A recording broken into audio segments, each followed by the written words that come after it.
आप देख रहे हैं हिमाचल डायरीज सिर्फ पोल स्टार टीवी पर।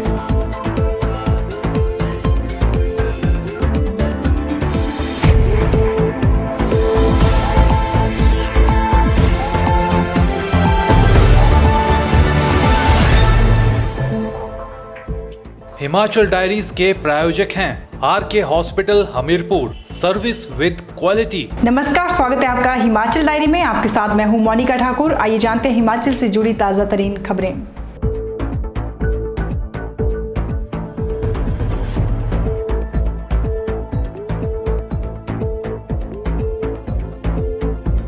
राजधानी शिमला में मुख्यमंत्री वीरभद्र सिंह ने रिकॉर्ड बनाते हुए अपना चुनावी एजेंडा साफ कर दिया है। सीएम ने एक ही दिन में कई करोड़ों रुपए की 11 विकासात्मक परियोजनाओं के उद्घाटन व शिलान्यास कर शहर वासियों को बड़ी सौगातें दी हैं। इतने बड़े पैमाने पर उद्घाटनों से वीरभद्र सिंह ने एक बात साफ कर दी है कि वो अगले महीने होने वाले नगर निगम चुनाव विकास के मुद्दे पर लड़ेंगे। हालांकि विपक्ष आरोप लगा रहा है कि निगम चुनाव से ठीक पहले एक साथ कई उद्घाटन महज जनता की आंखों में धूल झोंकने का एक प्रयास है।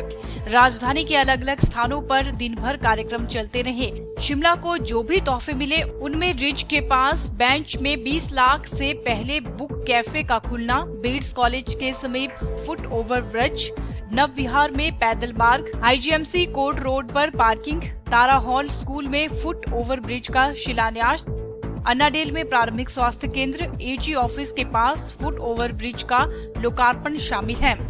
दोपहर बाद सीएम वीरभद्र सिंह ने टूटीगंडी में सामुदायिक भवन, खलीनी में फुट ओवर ब्रिज और होटल हॉलीडे होम में पार्किंग की आधारशिला भी रखी।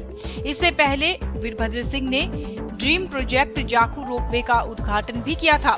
शिमला के इस पहले रोपवे को बनने में 10 साल का समय लग गया और अब लोग यूएस क्लब से जाखू मंदिर महज 6 मिनट में पहुंच सकेंगे।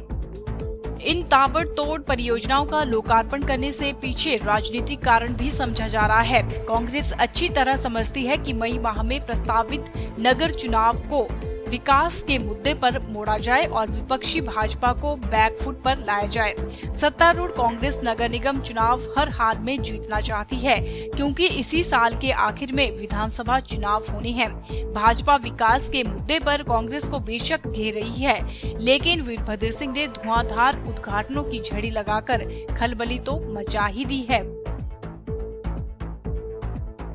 हमीरपुर के सूरज रेस्टोरेंट में कांग्रेस जिलाध्यक्ष नरेश ठाकुर द्वारा पत्रकार वार्ता का आयोजन किया गया। क्या था पत्रकार वार्ता का मुख्य उद्देश्य, आइए सुनते हैं। आज यहाँ पर हम इकट्ठे हुए, उसका मेन उद्देश्य है कि जिस तरह से भाजपा आए दिन हिमाचल प्रदेश के अध्यक्ष ठाकुर सुखविंदर सिंह सुक्खू जी के ऊपर निराधार आरोप लगा रहे हैं और बीते 1 वर्ष से वो लगातार आरोप लगा रहे हैं और हमेशा जो भी उन्होंने आरोप लगाए हैं हमेशा उनकी किरकिरी हुई है।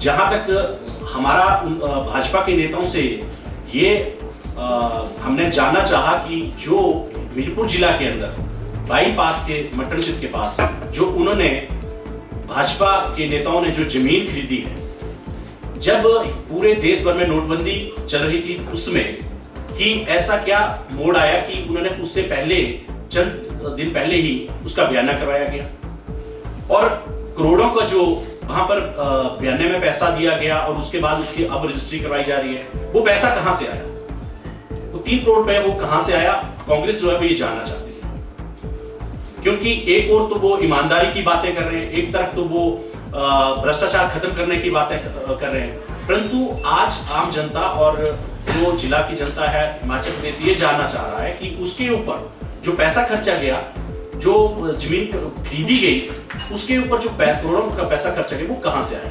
इसी तरह से पूरे हिमाचल प्रदेश में उन्होंने कई जगह पे जो लोकसभा है वहां पर उन्होंने ऐसी जमीनें खरीदी।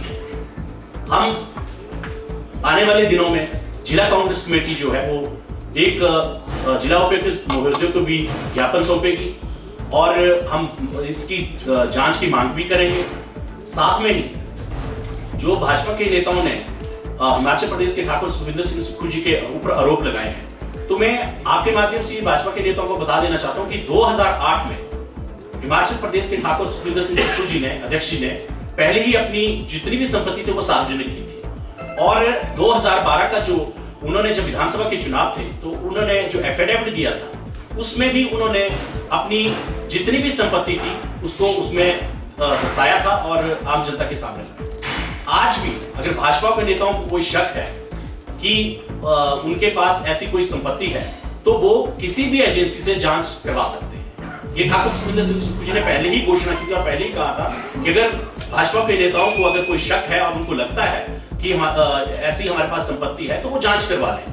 और जहां तक वहां पर नदौन में जमीन की बात है तो पहले भी नदौन के जो तहसीलदार है उन्होंने उस संपत्ति के बारे में क्लीन चिट दी थी और उन्होंने सार्वजनिक कहा था कि ऐसी कोई भी संपत्ति 600 कनाल की उनके नाम नहीं है। हिमाचल प्रदेश में पाए जाने वाले जंगली फलों और पेड़ पौधों का संरक्षण आईआईटी मंडी के कमांद परिसर में किया जा रहा है। हिमाचल में यह पहली बार हो रहा है।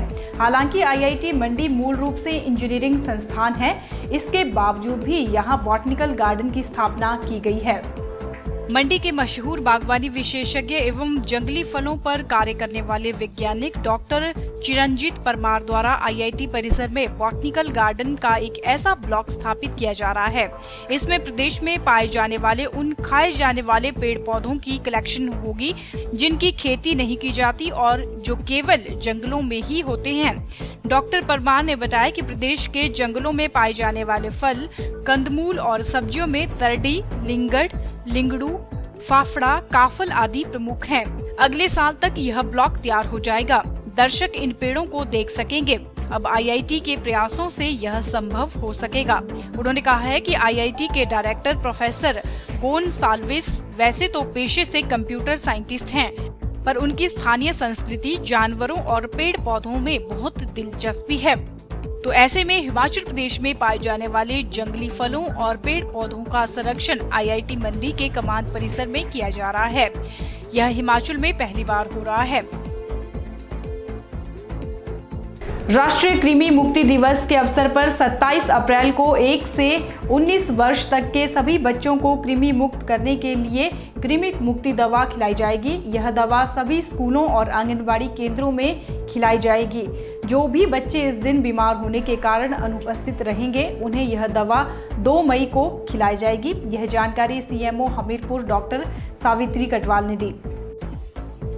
मुख्य चिकित्सा अधिकारी डॉक्टर सावित्री कटवाल ने बताया कि खुले में शौच व अस्वच्छता के कारण बच्चों की आंतों में कीड़े उत्पन्न हो जाते हैं, जिसके कारण बच्चे जल्दी बीमार पड़ते हैं और इस कारण बच्चों में खून की कमी, एनीमिया, कुपोषण से ग्रस्त हो जाते हैं। उन्होंने बताया कि कृमि मुक्ति दवा खिलाने से बच्चों के पेट कृमि मुक्त हो जाते हैं और उनका शारीरिक एवं मानसिक विकास पूर्ण रूप से होता है। उन्होंने बच्चों के माता पिता एवं अभिभावकों से कहा है कि बच्चों को कुपोषण और एनीमिया से बचाने के लिए नियमित रूप से बच्चों के नाखून समय पर काटें, अपने घर गांव के आसपास सफाई रखें, पैरों में जूते पहनें, खुले में शौच न करें, हमेशा शौचालय का प्रयोग करें और साफ एवं स्वच्छ पानी पिएं, खाने को ढककर रखें, साफ पानी से सब्जियां धोएं, अपने हाथ साबुन से धोएं, विशेषकर खाना खाने से पहले और शौच जाने के बाद हाथ को साबुन से अच्छी तरह से धोएं।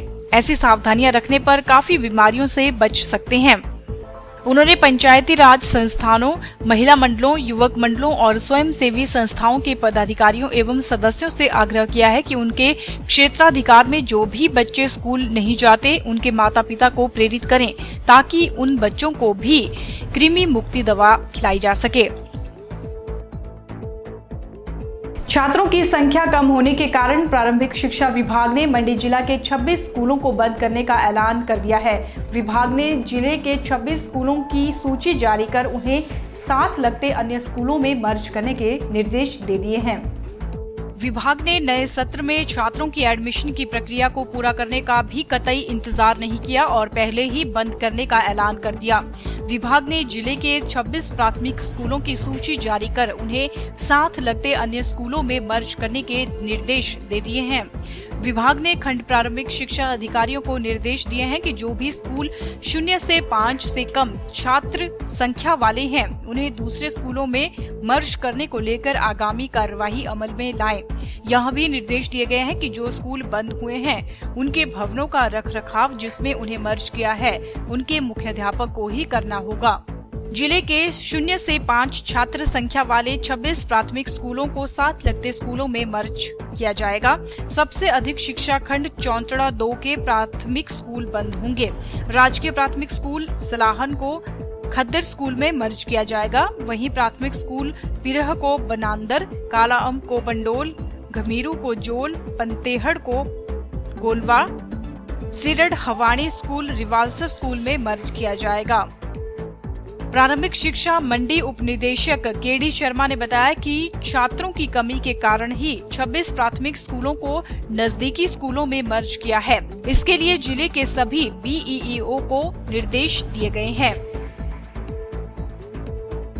हिमाचल डायरी के इस बुलेटिन में रुकते हैं एक छोटे से ब्रेक के लिए, लेकिन ब्रेक के उस पार भी खबरें यूं ही जारी रहेंगी।